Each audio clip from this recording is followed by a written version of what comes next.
जय श्रीमन नारायण। जो टिप्पणी मैं देने जा रहा हूं वह रामानुज दास श्रीमन गट्टू वेणुगोपाल स्वामी द्वारा दी गई है।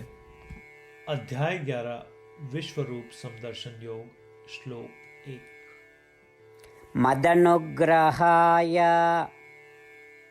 परमं गुह्यम् अध्यात्मा संज्ञितं यत्त्वयोक्तं वचस्तेन मोहोऽयं विगतो मम।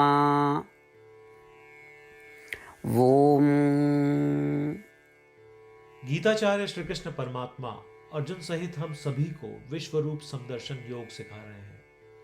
इस प्रक्रिया में अर्जुन कह रहे हैं, हे कृष्ण, मैं इस भ्रम की स्थिति में था कि शरीर ही आत्मा है। आपने मुझ पर अत्यंत दया करके अपने परम गोपनीय आत्मज्ञान को प्रकट किया है।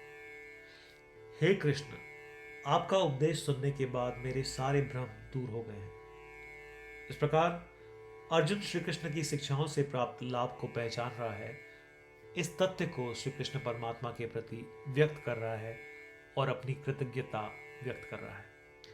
आइए हम भी अर्जुन के स्थान पर अपने आप को लें और श्री कृष्ण परमात्मा के प्रति अपना आभार व्यक्त करें, जो अर्जुन के माध्यम से हम सभी को उपनिषदों के सार से आशीर्वाद दे रहे हैं।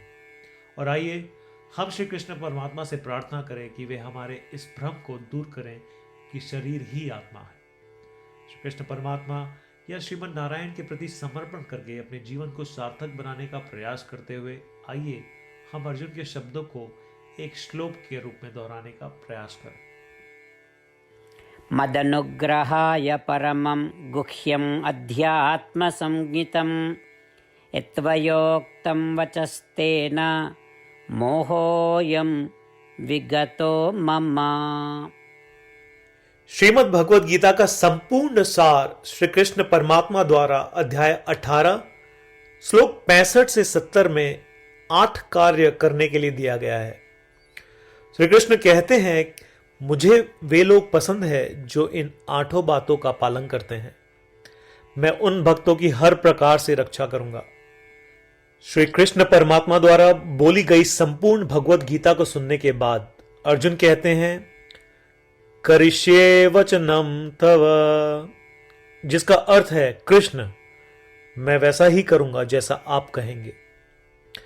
यही कारण है कि श्री कृष्ण ने अर्जुन को सभी प्रकार की सफलताएं और जीत प्रदान की है। आइए परमात्मा को वचन दे कि हम इन 8 कर्मों का पालन करेंगे। ऐसी कोई पूजा, तप या यज्ञ नहीं है जो परमात्मा को यह शब्द देने से बढ़कर हो। मैं कहूंगा कि ये 8 प्रतिज्ञाएं हमें करनी चाहिए।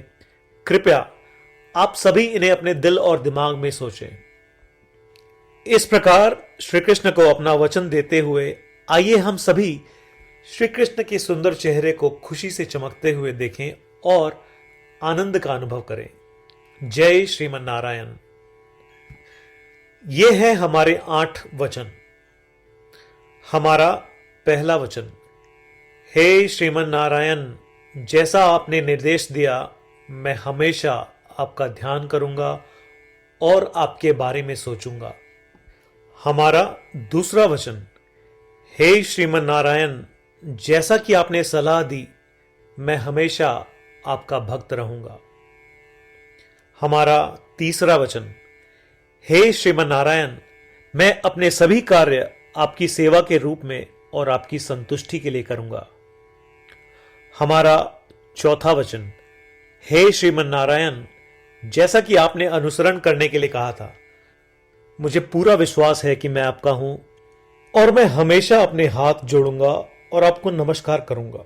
हमारा पांचवा वचन, हे श्रीमन नारायण, मुझे आपके शब्द मामेकम शरणम व्रज याद आते हैं, जो आपने सिर्फ और सिर्फ आपको ही समर्पण करने को कहा था।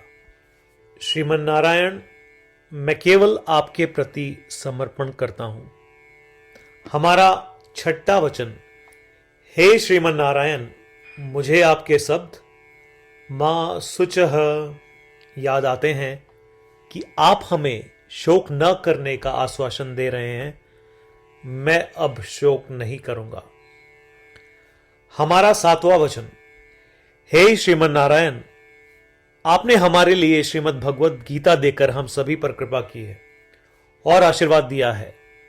मैं कम से कम एक श्लोक पढ़ने या सुनने का वादा करता हूं। हमारा आठवां वचन। हे श्रीमन नारायण, आपने सारी मानवता को गीता प्रदान की। मैं गीता में आपके दिव्य शब्दों को उन भक्तों तक फैलाने का प्रयास करूंगा जो गीता से अपरिचित हैं। हमने अभी अभी परमात्मा को 8 वचन दिए हैं। प्रतिदिन श्रीमन नारायण को यह वचन देना कि हम वैसा ही करेंगे जैसा वे कहेंगे, अपने आप में एक महान पूजा है। आइए हम उसे अपने अटल विश्वास के साथ अपना वचन दें। श्रीमन नारायण करिष्ये वचनम तव, जिसका अर्थ है श्रीमन नारायण, मैं आपके निर्देशों के अनुसार कार्य करूंगा।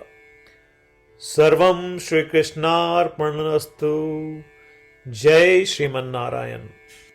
मदनुग्रहाय परमं गुह्यम् अध्यात्म संज्ञितं यत्त्वयोक्तं वचस्तेन मोहोऽयं विगतो मम। ॐ मदनुग्रहाय परमं गुह्यम् अध्यात्मसंज्ञितं यत्त्वयोक्तं वचस्तेन मोहोऽयं विगतो मम।